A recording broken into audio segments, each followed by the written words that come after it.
Hello guys, मेरे साथ बहुत जाने माने सर हैं। ये अपना इंट्रोडक्शन खुद ही देंगे। अच्छा, मैं doctor Sudesh Waghmare, x forest officer हूँ और now I am the conservationist and the environmentalist.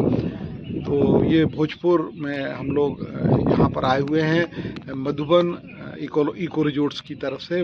Mumbai university से सोमैया ग्रुप के बच्चे आए हुए हैं, उनको भोजपुर का मंदिर दिखाना था। अब ये पुरानी जो हमारी माइथोलॉजी है उसमें हमको ये चीज़ों को कैसे याद रखा जाए, तो किससे कहानियाँ स्टोरीज जैसे फिल्मों की स्टोरी रहती है इस तरह स्टोरी बनाई गई।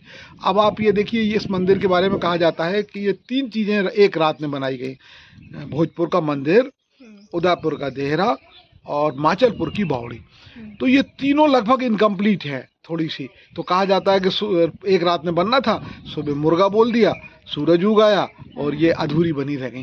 दरअसल हर स्टोरी के पीछे कोई ना कोई ऑब्जेक्ट होता है। इसके पीछे ऑब्जेक्ट रहा होगा तो कि हम एक ट्रायंगल बनाएं, उन तीनों जगह जाएं, उनके नाम याद रह जाएं, लोगों को कोई लॉजिकल ऐसा, हम कोई साइंटिफिक रीज़न तो दे नहीं सकते थे कि राजा की लड़ाई हो गई होगी या उस समय राजा भोज का किसी से झगड़ा हो गया होगा तो उस झगड़े में लग गया होगा, वो युद्ध करने चला गया होगा इसलिए मंदिर इनकम्प्लीट रह गए, या कोई नेचुरल कैलेमिटी, बड़ा तूफान आ गया हो, आंधी आ गई हो, अकाल पड़ा हो, लेबर चले गए हों तो ये इनकम्प्लीट रह गए हों। तो ये कारण हो सकते हैं इस तरीके के। बट तीनों को कनेक्ट करने के लिए देख लीजिए हमारी संस्कृति में कहानियाँ जोड़ी गई।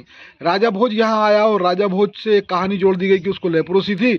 यहाँ पे उसने 100 नदी, तो किसी उसको राजवेद ने सलाहकार दी कि 100 नदियों के पानी में आप स्नान करें, आपकी लेप्रोसी ठीक हो जाएगी। उसकी लेप्रोसी तो ठीक हो गई, मगर वो राजवेद कितना इंटेलिजेंट हुआ होगा जिसने वाटर कंजर्वेशन की इतनी अच्छी, इतनी सुंदर सौम्य विधा निकाली कि लोग यहाँ पे पानी इकट्ठा हो जाएगा तो बहुत सारा पानी के कारण लोग अपनी सिंचाई कर पाएंगे, खेती बहुत बढ़िया से होगी, रिचार्ज हो जाएगी ज़मीन, जंगल बहुत अच्छा हो जाएगा।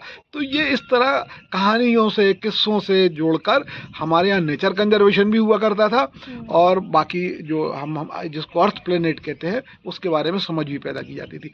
अब ये मंदिर कितने बड़े बड़े पत्थर जो हाथियों के वजन से भी कई टन के पत्थर हैं ऊपर तक कैसे ले जाए गए। तो आप देखिए यहाँ शो में दिखाइए, ये आप इसको, ये जो रैंप है इस रैंप को दिखाइए, पूरा रैंप है। ऐसा भारत में सब जगह मंदिरों को बनाने में रैंप का उपयोग किया गया होगा, मगर ये रैंप अधिकांश मंदिर से भारत से हटा दिए गए, बाराती पत्थर की हो गई।